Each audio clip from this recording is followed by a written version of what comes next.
Vamos a empezar en esta mañana con Haderech Mitzvot, número 7. Hemos estado escuchando cosas muy buenas de aquellos que nos están escuchando vía internet, a través de nuestros canales en YouTube. Tengo entendido que hay una sociedad en Argentina que cada sábado está escuchando nuestras publicaciones, que se reúnen. Entonces, ¿por qué no? Algún día estaremos en Argentina. Un saludo a nuestros hermanos allá, ¿por qué no? Esto va creciendo, hermanos, y a la vez nos da un poquito de miedo porque es algo sobrenatural. Por eso entendemos que viene de parte del Eterno. Amén. ¿Por qué no vamos primeramente, antes de entrar a nuestro estudio? Vamos a Primera de Juan, Primera de Yohanan. Este versículo no está en el acetato. Primera de Juan, capítulo 2. Primera de Juan, capítulo 2.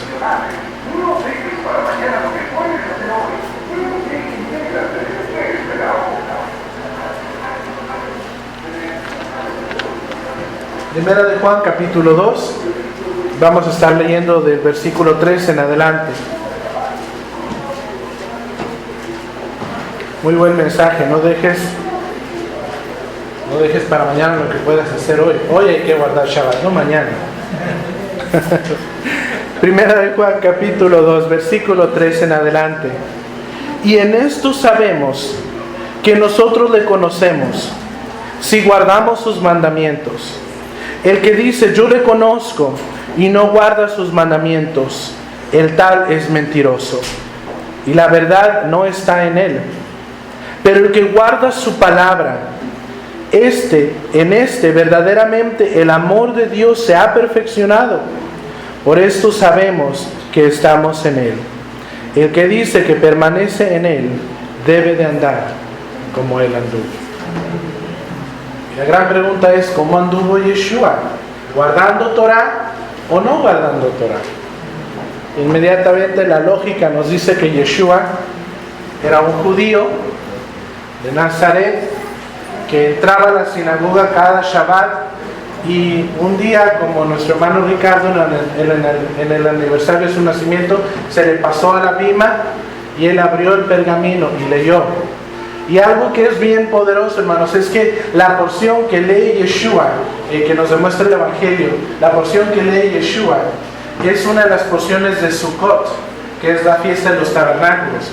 Por eso nos da más indicación de que Yeshua no nació un 25 de diciembre, sino que nació en la fiesta de los tabernáculos. Vamos a seguir con nuestro estudio de Haderech Mitzvot, el camino de los mandamientos, enumerados del 1 hasta el 600 y adelante. Y hoy vamos a ver el 131 adelante. Dice, el tribunal multará a aquel hombre que seduzca, en este caso, que engañe a una virgen o a una doncella. Tenemos que entender, familia, muchas veces cuando hay gente que lee los mandamientos de la palabra de Dios, cree que la Torah es un libro muy machista que está en contra de la mujer. Pero déjeme decirle que cuando se empiezan a indagar un poquito sobre los mandamientos de cómo se le debía de tratar a la mujer dentro de Israel, comparados con las leyes o las reglas de otros países en su mismo tiempo, vamos a ver que Adonai realmente le dio una ley muy justa y muy buena para proteger a la mujer dentro de la nación. En otras culturas o en otros reinos como los moabitas o los nicoraitas y diferentes tribus que había en ese tiempo cerca de Israel, la mujer no valía absolutamente nada, no tenía ni voz, no tenía ni voto, podía ser vendida en cualquier momento. Incluso esto lo refleja mucho de las costumbres que ahora se ven en el Islam. Pero dentro aún del judaísmo había un código, un tipo de cerco que protegía a la mujer israelita. Incluso los comentarios rabínicos dicen que cuando Israel iba a la batalla, iba a conquistar ciertos clanes o ciertas tribus, las mujeres de esos pueblos se arreglaban para que cuando los israelitas vinieran y destruyeran la ciudad, las pudieran tomar como mujeres, porque sabían que dentro del pueblo de Israel había un código para protegerlas. un derecho que no vivían en sus países de origen. Y a veces ellas se aumentaban en su arreglo para que cuando conquistaran el lugar las pudieran tomar como mujeres. Y en este caso el mandamiento 131 dice: el tribunal multará a aquel hombre que seduzca, en este caso engañe, a una señorita. Esto se basa en Éxodo 22, del 15 al 16. Dice: si alguno engañare a una doncella que no fuere desposada y durmiere con ella, deberá dotarla y tomarla por mujer. Y muchas veces vemos el mandamiento y dice: bueno, ¿qué culpa tiene la muchacha?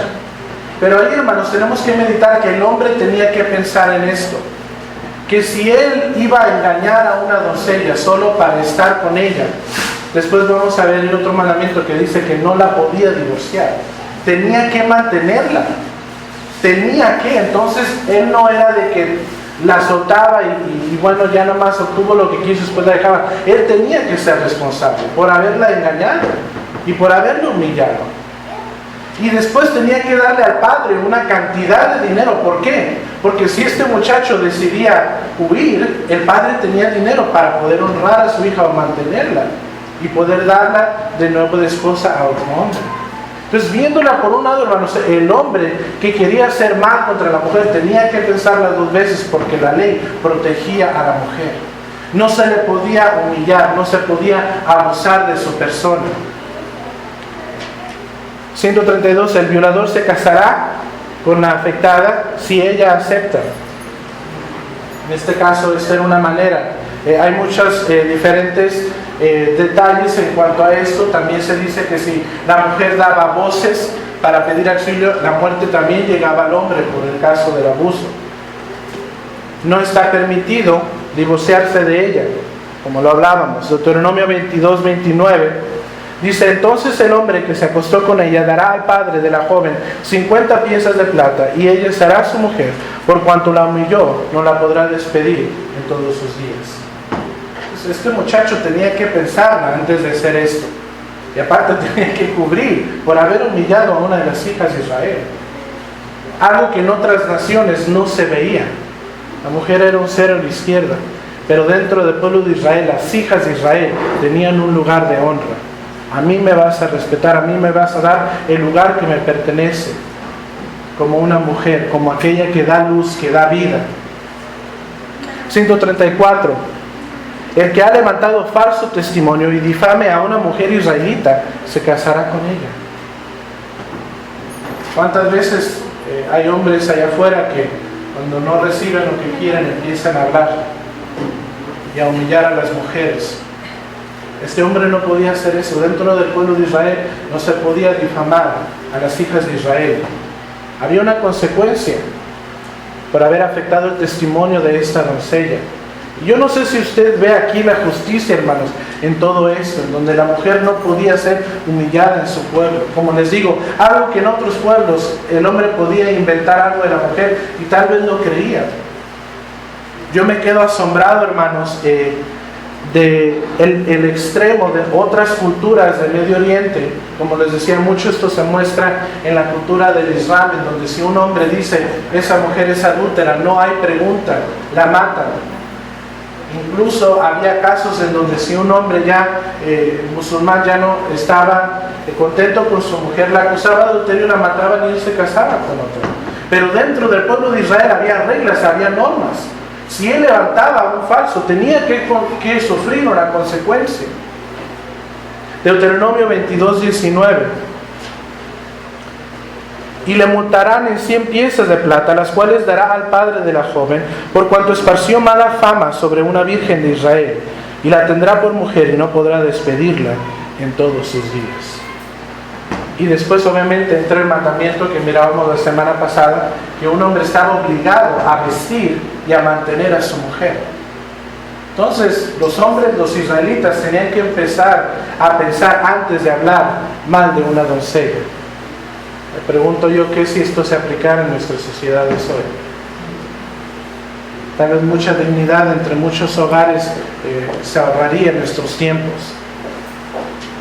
136. Cumplirá la ley de Sutá. Y incluso la parashá de esta semana habla de este mandamiento el mandamiento de Sotá. ¿Y cuál es? Básicamente es la ley de los celos, cuando incluso de aquí viene una costumbre que hasta el día de hoy guardamos. Yo le invito a que usted en su casa lea el libro de Números en el capítulo 5, donde si un hombre creía que su mujer le era infiel, él la llevaba ante el sacerdote por causa de celos, la llevaba ante el sacerdote, y el sacerdote le leía toda una maldición y le decía: si tú has pecado en esta área, te vas a tomar unas aguas amargas que yo voy a preparar. Y estas aguas amargas, hermanos, era un contenedor escogido por el sacerdote que se usaba. Se tomaba polvo del piso del templo y se echaban dentro de las aguas, y después se echaba un papel en donde venía la maldición, en el cual se escribía el nombre del Eterno, se enrollaba y se metía en estas aguas. Y el levita, en este caso el sacerdote, le decía: si tú has cometido pecado, vas a morir, pero si no, entonces serás bendecida por Adonai. Y algo bien peculiar es que dice que antes de darle las aguas amargas, Adonai descubría su cabeza. Y de aquí viene la tradición de que la mujer casada dentro del pueblo de Israel daba una señal de que estaba casada al cubrirse la cabeza.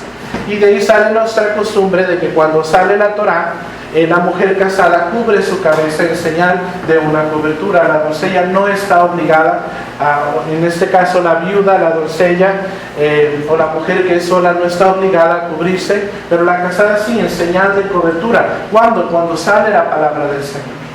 Entonces, esto es una costumbre, esto no es un mandamiento, es una costumbre que dentro del pueblo de Israel había, porque por razones sociales, porque si uno ya miraba a una mujer con su cabello cubierto, ya le tenía un respeto diferente. Ella está casada, pero si miraba su cabellera, entonces era doncella.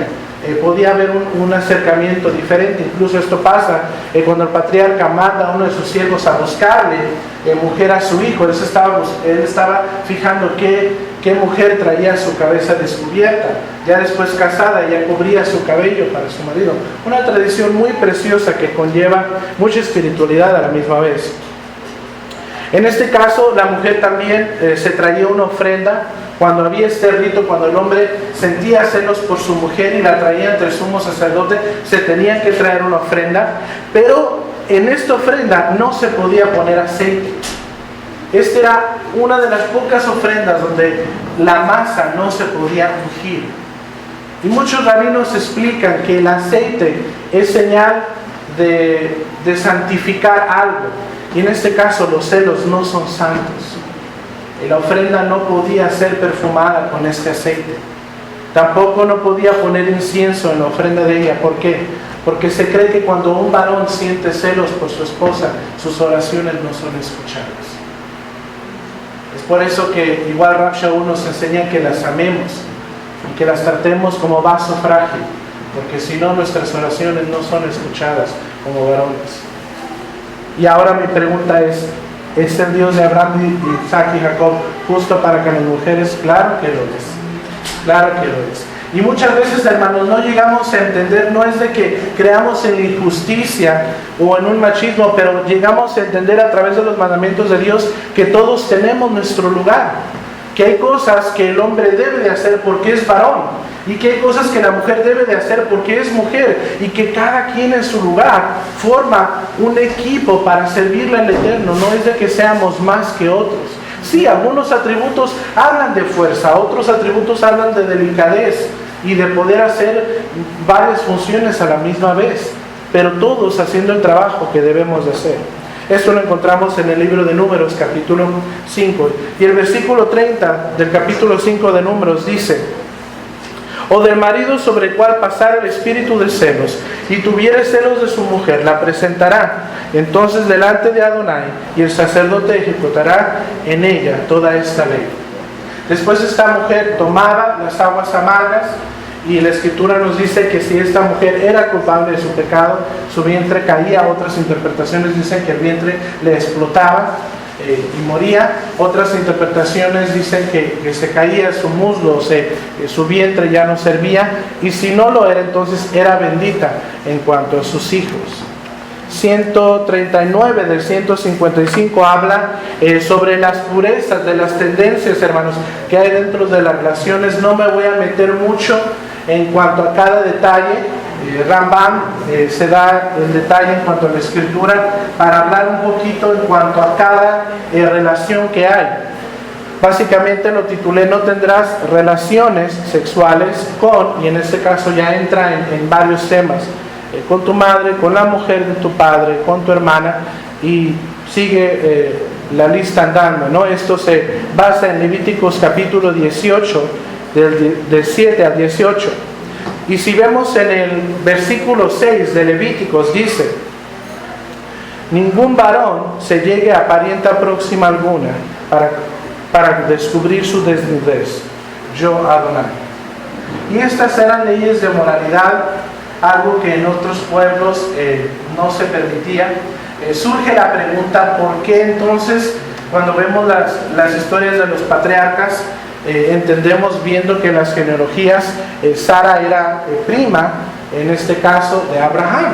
Y después vemos casos en donde había otro tipo de relaciones. Bueno, entendemos que en este momento todavía no se había dado la Torá, no se había entregado. Pero más que nada el trabajo de esto era mantener la familia en cuanto a la adoración y tratar de evadir que la familia se empezara a mezclar con otras razas que adoraban a otros dioses. Incluso vamos a ver un ejemplo de esto en los próximos mandamientos. Pero sí, hermanos, en cuanto a toda esta lista, obviamente nos habla de moralidad. Como pueblo de Hashem, nosotros tenemos que guardar en nuestro cuerpo, en nuestro templo, nuestras relaciones, en cuanto a lo espiritual y a lo físico, para guardarnos en un estado de pureza. 156. Un varón no tendrá relaciones con un animal. Esto habla de instrucción en contra de la bestialidad. 157. Una mujer no tendrá relaciones con un animal. Esto puede sonar algo fuerte, hermanos, pero todo esto habla de pureza, de estar consagrados. Incluso yo me quedé anonadado cuando su servidor empezó a dar el estudio del libro de Corintios. Yo me quedé sorprendido, hermanos, de tanta atrocidad que había en estas culturas, tanto paganismo en cuanto a la adoración, donde se llegaba a este tipo de actos, en donde se entregaba hijos por fuego, en donde eran ritos completamente, completamente inaceptables dentro de la moralidad. Pero Adonai tenía que marcar muy fijamente cómo debía de ser el pueblo de Israel. En este caso entra en este tipo de detalles en donde se tienen que aplicar estos códigos de santidad. Incluso dentro de esto los rabinos también interpretan el hecho, hermanos, de no abusar de los animales. El hecho de que nosotros somos en sí mayordomos de esta tierra. Y algo que es muy impresionante es que el libro de Deuteronomio dice que Adonai pondrá por testigo a la naturaleza. Al fin, la naturaleza va a dar testigo de cómo nosotros la cuidamos. Es por eso que nosotros, como guardadores de Torah, deberíamos de ser los ecologistas número uno. Hay una fiesta muy preciosa dentro del calendario, usualmente cae entre enero y febrero, que es el año nuevo de los árboles. Nosotros no lo hemos llevado todavía a cabo, pero mi deseo es que ya el próximo año secular lo empecemos a hacer. Y básicamente esto se planea a través del calendario que hay en cuanto a los frutos de la tierra.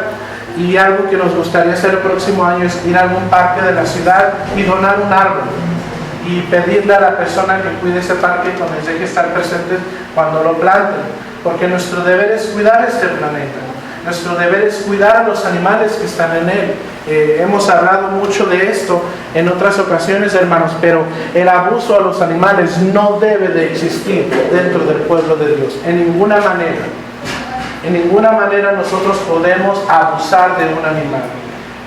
Obviamente a veces tienen que ser corregidos cuando son traviesos, pero una cosa es corrección y otra cosa es abuso. La verdad, hermanos, a mí me turba el alma, la verdad, y me incomoda mucho el ver el abuso físico hacia un animal. ¿Por qué? Porque Adonai los puso bajo nuestros pies para subyugarlos, para cuidarlos. Somos administradores. Pero unos se han tomado el título de abusadores en vez de administradores. 158.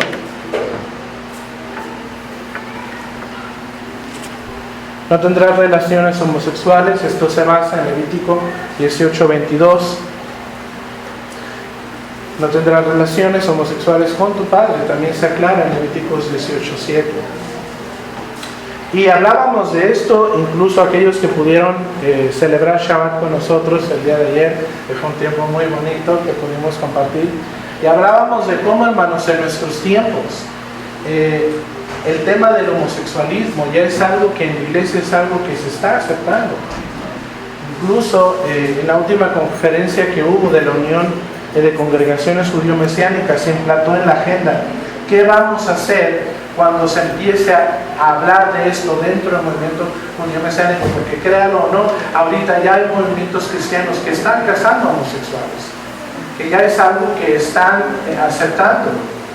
Y la Unión de Congregación Judío-Mesiánica llegó a la conclusión que esto no va a ser una práctica, ni será una práctica del movimiento judío-mesiánico. Y aquellos que lo quieran llegar a practicar, entonces serán cortados de la unión, de la asamblea. Nosotros no vamos a llegar a ese punto. Incluso fue una de las cláusulas que ellos pusieron de lo que es inmovible. Algo que no se puede hacer. Incluso en algún momento a mí me gustaría compartir con ustedes lo que son las cláusulas de la Unión de Congregación Judío-Mesiánicas. Hay cosas que están fijas y no se mueven, y hay otras que como movimiento podemos decir, bueno, cada congregación tiene su punto de vista, pero hay unas que no se pueden mover, y una de ellas es esta. Y hermanos, es una agenda que desafortunadamente nuestra sociedad va empujando lentamente dentro del cuerpo de creyentes. Tengo entendido que una congregación cristiana en Estados Unidos, hubo una pareja homosexual que quiso casarse, el pastor se negó a casarlos, después ellos demandaron y ganaron el caso, y se le dijo al pastor, bueno, 3 meses de cárcel o los casas, y él dijo 3 meses de cárcel. Y mis respetos.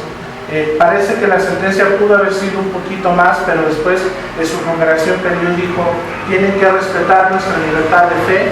Nosotros no estamos de acuerdo con esto, no es una práctica que llevamos, por ende tenemos la libertad de practicar nuestra fe. Y este pastor solo se le dieron 3 meses, mi respeto, la verdad, me quito la kipa delante de él, pero así debe de ser, familia. En este caso ya es un mandamiento de parte de Adonai. No es algo ya en cuestión a códigos morales, es un mandamiento del Eterno. El Levíticos 18 toca todo este tema. Versículo 162. Incluso, hermano, algo que me gustaría tocar, porque fue un tema que surgió en la búsqueda de la investigación en cuanto a estos mandamientos. Ahorita ya hay movimientos cristianos que, preparándose para el ataque en contra esto, dicen, bueno, aquí dice que los hombres no deben de practicar este tipo de inmoralidad, pero no habla de las mujeres, y ya permiten que haya lesbianismo, pero no homosexualismo. Pero, por favor, vamos a las mismas. Es el mismo desorden, es la misma inmoralidad. Por ende, queda claro, varón y hembra los creó. Fue Adán y Eva, punto, y se acabó. 162. No tendrás relaciones sexuales con una mujer casada. Levíticos 18:20. No tendrás relaciones con una mujer impura durante su menstruación. Esto es un mandamiento del Eterno. Y me gustaría tocar este punto, hermanos, en cuanto a lo que es el sentido de pureza e impureza. Muchas veces ya habíamos hablado de esto en cuanto a otros mandamientos. Las leyes de pureza e impureza no quiere decir que la persona esté en pecado. Muchas veces la gente que no guarda Torah cree que cuando una persona es considerada inmunda o impura de acuerdo a los mandamientos de Dios, está en pecado. Esto es completamente erróneo.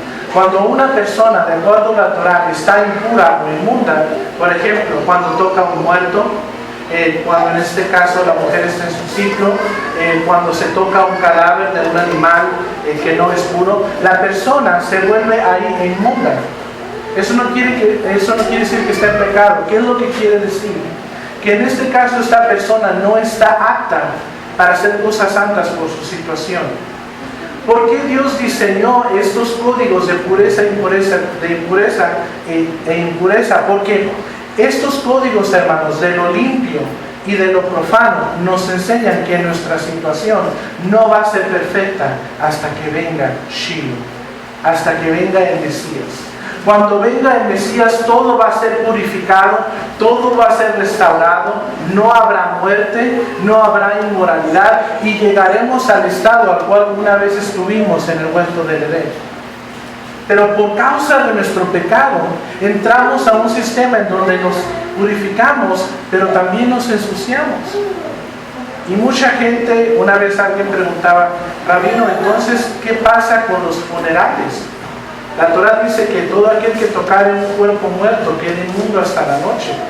Bíblicamente, hermanos, esto ya lo hemos compartido, bíblicamente el funeral no se debe de practicar. La persona muere, inmediatamente es enterrada.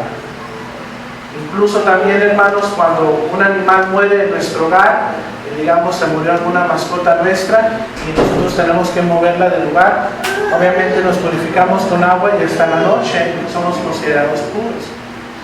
Y surge la pregunta, bueno, ¿qué puedo y qué no puedo hacer dentro de mi estado de pureza e impureza? Lo que podemos marcar de qué es lo que se puede y qué no se puede hacer es básicamente estar en actos que se pueden considerar sagrados. Yo personalmente, su servidor, no toco cosas sagradas como la palabra. Si en algún momento llego a estar en un momento de impureza, por ejemplo, es algo que puede suceder. A su servidor hace unos meses se le murió su mascota, la tuve que trasladar de un lugar a otro, no es un animal kosher, y por ende me volví inmundo. Eso no me hace pecador, estoy en una etapa de mi vida que me recuerda que hay muerte, que hay inmundicia. Ahora esa inmundicia va a parar de ser cuando regrese el Mesías, cuando venga el mundo venidero. Pero el hecho de que me volví inmundo me recuerda mi situación presente. Y por ende, en ese momento no toqué nada consagrado al Eterno. Mi pareja es una persona consagrada al Eterno. La palabra es algo consagrado al Eterno. Llegó la noche, uno se purifica con agua y vuelve a la normalidad, pero es un recordatorio continuo de nuestra situación presente. Que somos carne y que estamos inmundos. Y esas leyes, hermanos, de pureza e impureza deben de causar en nosotros el deseo de que pronto regrese el Mesías. Porque cuando regrese el Mesías vamos a ser purificados, vamos a ser limpios, ya no vamos a tener que preguntarnos si los frijoles fueron cocidos con manteca o no. Ya no vamos a tener que preocuparnos si hay inmoralidad a nuestro alrededor, porque toda la tierra será llena de su gloria. Amén. Y todo será kosher. Entonces el hecho, hermanos, de tener estas normas de pureza e impureza son un recordatorio continuo de nuestra condición y que tenemos que gemir desde nuestras entrañas: Mesías, regresa pronto, vuelve ya. 164. No dejes que varones moabitas y amonitas entren al pueblo judío por medio de casamiento. Esto está en Deuteronomio 23:4. Esto habla de aquellas tribus que a veces le hicieron un poquito la vida imposible a Israel en su caminar en el desierto. También no impedirás que un convertido egipcio de tercera generación entre al pueblo judío por medio del matrimonio. Aquí dice que no se le puede impedir, en Deuteronomio 23:8 al 9. Y aquí surge una pregunta: ¿por qué a los moabitas y a los amonitas no se les permite y a los egipcios sí?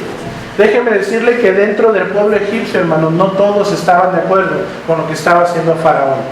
Había egipcios que amaban al pueblo judío y que incluso salieron con ellos cuando ellos salieron de Egipto. No porque un gobernador endurezca su corazón quiere decir que todo el país está a su favor. ¿O será que todos pensamos como nuestros gobernantes? Yo creo que no es el caso. Pero en este caso, hermanos, el pueblo de Egipto, había gente que estaba a favor del pueblo de Israel. Entonces por eso a los egipcios no se les impedía, después de ciertas generaciones, poder entrar al pueblo de Israel. 166. No impedirás que un convertido edomita de tercera generación se una al pueblo judío por medio de matrimonio. Deuteronomio 23, del 8 al 9. ¿Por qué, hermanos, habla tanto del matrimonio? Ahorita vamos a hablar de esta cuestión tan importante. De acuerdo a la Torah, cuando una persona se casa con alguien que no guarda Torah o que no tiene una relación con el Eterno, inmediatamente sufre el riesgo de ser desviado a servir a otros dioses. Es por eso que Adonai prohibía el hecho de que nosotros nos uniéramos o nos unamos con yugo desigual. Muchas veces oímos tantas veces estas frases de que es que ella va a entender, es que él va a entender, es que es buena persona, es que si usted lo viera, rabino, a él le gusta tanto la Biblia, no la lee porque dice que ella sabe mucho, él dice que la tiene en el corazón y que no. Si él o ella no tienen una relación con Dios, tú no tienes nada que hacer ahí. Huye, corre y espera en el Señor. Deuteronomio 23, del 3 al 4. No entrará amonita ni moabita en la congregación de Adonai, ni hasta la 10ª generación de ellos. No entrarán en la congregación de Adonai para siempre, por cuanto no salieron a recibir con pan y agua al camino cuando saliste de Egipto, y porque alquilaron contra ti a Balaam, hijo de Beor de Petor, en Mesopotamia, para maldecirte. Esta gente, hermanos, quedó tachada por la maldición que quiso hacer en contra del pueblo de Israel. En base a esta escritura, los rabinos enseñan que nosotros, como judíos mesiánicos, como guardadores de la Torah, siempre en nuestro hogar debe de haber una porción para darle a aquel que está caminando en la calle y tiene necesidad. Yo no sé si usted lo ha meditado, pero esto es bueno. Desafortunadamente, familia, todos sabemos que hay gente allá afuera que abusa de nuestra bondad. Créame que yo y mi esposa tuvimos que poner una regla. Nosotros, bendito sea nuestro Padre, podemos dar, e incluso siempre que hemos podido cocinar, guardamos una porción para cuando alguien llegue con hambre, que podamos nosotros, ¿cómo se puede decir?, suplir esa necesidad. Pero ya cuando vemos que hay un abuso, le decimos, ¿sabes qué? No hay. Porque desafortunadamente también puede caer en un abuso esto.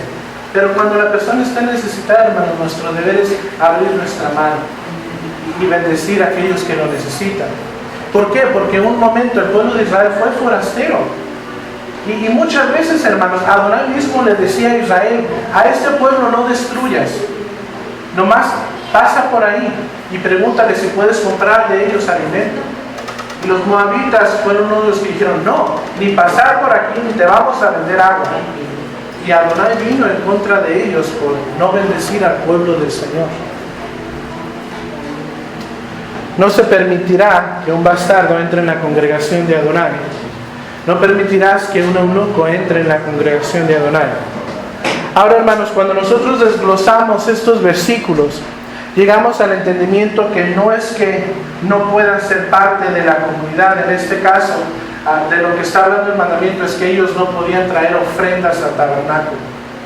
Ellos tenían que actuar en cierta forma como los de las naciones, que había un atrio especial para ellos. Se podían acercar a Dios, podían creer en Adonai, pero no podían ser partícipes de las ofrendas. Eso es a lo que se refiere. No quiere decir que nosotros vamos a andar preguntando aquí sobre su vida personal o sobre la vida personal de sus padres. Eso a nosotros no nos incumbe. Pero aquí de lo que está hablando es que esos hombres, esas personas que tenían este título, no podían ser partícipes de los sacrificios dentro del tabernáculo. En Deuteronomio capítulo 23, versículo 2, lo dice claramente: no entrará en la congregación de Adonai el que tenga magullados los testículos o amputado su miembro viril. No entrará bastardo en la congregación de Adonai, ni hasta la 10ª generación. No entrarán en la congregación de Adonai. En otras palabras, no pueden participar de los sacrificios en el altar. Hay gente que quiere interpretar esto como que no pueden venir a la sinagoga. Ya lo hemos repetido muchas veces, nosotros no somos el templo. Nosotros no somos el templo en Jerusalén, somos una sinagoga, somos una casa de adoración, una casa de aprendizaje. Cuando esté el templo en el mundo venidero, ahí será otra cosa. Pero mientras, no podemos aplicar estas mismas leyes a la sinagoga. 169. No castrarás animal alguno. Levíticos 22, 24. No ofreceréis a Adonai animal con testículos heridos o magullados, rasgados o cortados, ni en vuestra tierra lo ofreceréis. Esto, hermanos, causa un poquito de contradicción, porque como nosotros sabemos, yo no lo sabía, lo aprendí, un buey es un animal que ha sido capado, y en este caso un toro es un animal que no lo es. Entonces, cuando la Reina Valera usa el término buey, esto es algo incorrecto, porque los bueyes no se podían ofrecer, ni podían ser como consumo, ni usarse. Por ende, en Israel no había bueyes, había toros. Entonces, esta es una mala interpretación en sí que hay en la Reina Valera, porque estos animales no podían estar dentro del pueblo. Incluso hasta el día de hoy, cuando la gente judía tiene ganado, prohíbe este tipo de práctica, aun cuando unos lo quieren hacer por cuestión de que hacer que el animal engorde o qué sé yo, de acuerdo a Torah no lo podemos hacer, nos es prohibido hacer esto. Y esto, hermanos, es parte también de lo que hablábamos, el abuso en contra de los animales. Nosotros tenemos que respetar la vida del animal. Incluso otro mandamiento es que cuando, bueno, nosotros ya no lo hacemos, pero en aquel tiempo cuando se araba la tierra, no podías poner a dos animales de diferente especie. No podías poner un toro y en este caso una mula o un burro. ¿Por qué? Porque entonces forzabas al otro animal a hacer el trabajo que tenía que competir con el otro animal. Entonces decía, no, tienes que poner a dos animales iguales jalando el arado. Incluso hay otro mandamiento que dice, no pondrás bozal sobre su hocico para que pueda comer de las espigas que caen. ¿Por qué? Porque el animal está trabajando. Y ahí, hermanos, es donde a mí me mueve mucho a compasión, porque yo digo, si Adonai se preocupa de que al toro no se le ponga bozal para que recoja las espigas de trigo que están cayendo, ¿cuánto más nos importamos nosotros? ¿O qué tan importante es su creación para Él, que nos da mandamientos específicos de no abusar de ellos? Yo creo que muchos de nosotros hemos podido experimentar el amor de ciertos animales y ver que realmente ellos están ahí para nuestro beneficio y que por ende nosotros debemos de respetarlos. Después siguen algunas instrucciones para el Kohen Gadol, para lo que es el sumo sacerdote, y esto se encuentra en Levíticos capítulo 21 del 7 al 15. Estos son instrucciones específicamente para el Kohen Gadol. Kohen es sacerdote, Gadol es sumo o grande. Para aquellos que están tratando de aprender hebreo, a los talits grandes se les llama talit Gadol porque son grandes. En este caso, las instrucciones para los sumos sacerdotes es: el Kohen Gadol o el sumo sacerdote no se casará con una viuda. El Kohen Gadol, sumo sacerdote, no tendrá relaciones con una viuda. No se casará con una repudiada, no se casará con una divorciada, no se casará con una mujer que ha tenido relaciones prohibidas, en base a lo que también vimos anteriormente. El sumo sacerdote se casará con una muchacha virgen. Recuerdo una vez estábamos en un convivio, recuerdo que era un parque, estaba hablando yo con un amigo, y él me hablaba de que en su congregación su pastor había quedado viudo y duró mucho tiempo sin casarse, y él me decía que le preguntaban, ¿por qué no te has casado? Y dijo, porque yo me tengo que casar con una virgen. Y pues este hombre ya era de edad algo avanzada. Y decían, ¿pero por qué? Porque la Biblia dice que como sacerdote me tengo que casar con la virgen, hermanos. Y aquí es donde tenemos que entender, a menos de que seas un descendiente de la tribu de Leví, de los hijos de Aarón, estas leyes incluso no se aplican ni para los rabinos. Al menos que el rabino sea un levita, entonces se pudieran aplicar. Pero muchas veces, hermanos, curiosamente el ser humano cree que la palabra de Dios es un buffet y puede escoger lo que quiere aplicar y no aplicar. En este caso, uno de esos puntos es el diezmo, como lo hemos hablado. Entonces, esto no se puede aplicar si no eres un hijo de Aarón, específicamente hijo de Aarón, porque puedes ser levita, pero dentro de los levitas ya después había un clan más elite, pudiéramos decirlo así, que eran los hijos de Aarón. Aunque eran levitas, ya ellos pertenecían a un grupo más específico, que eran los Kohanim, los sacerdotes, y para ellos ya había reglas completamente diferentes, y estas son unas de ellas. Y por ende no se pueden aplicar ni a líderes como ese servidor que no lo son. Y todo esto, familia, juega también parte de tomar la palabra con lógica. Recuerdo una vez hablando con un grupo de personas en cuanto a lo que era la función de la sinagoga.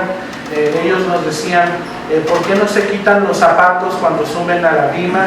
¿Y por qué no prenden un candelabro cuando están en su servicio Shabbat? Y yo les pregunté, ¿por qué nos tenemos que quitar los zapatos?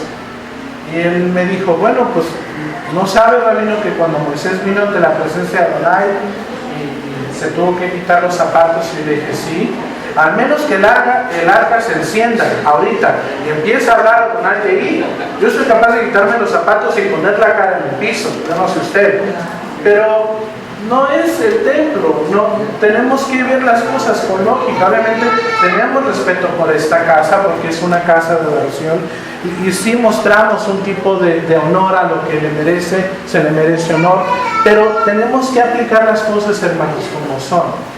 Y esto es parte de nuestra sabiduría en cuanto a entendiendo la palabra. Ya para terminar, recuerdo que una vez una persona le dijo a mi esposa, es que es imposible guardar la ley. Mi esposa le dijo, ¿usted ha leído la Torah? Pues sí. Entonces se daría cuenta que no es imposible, porque la mayoría de los mandamientos se aplican a los sacerdotes o a normas del templo, y el templo ya no está aquí. Bueno, va a estar en el mundo venidero, pero ahorita no está aquí, y por ende mientras no haya templo no hay levitas. Entonces hay ciertas instrucciones que todavía no se pueden seguir. Y todo esto es parte, hermanos, de realmente conocer la palabra, entender la palabra y escudriñarla para hacer lo que tenemos que hacer como pueblo de Señor.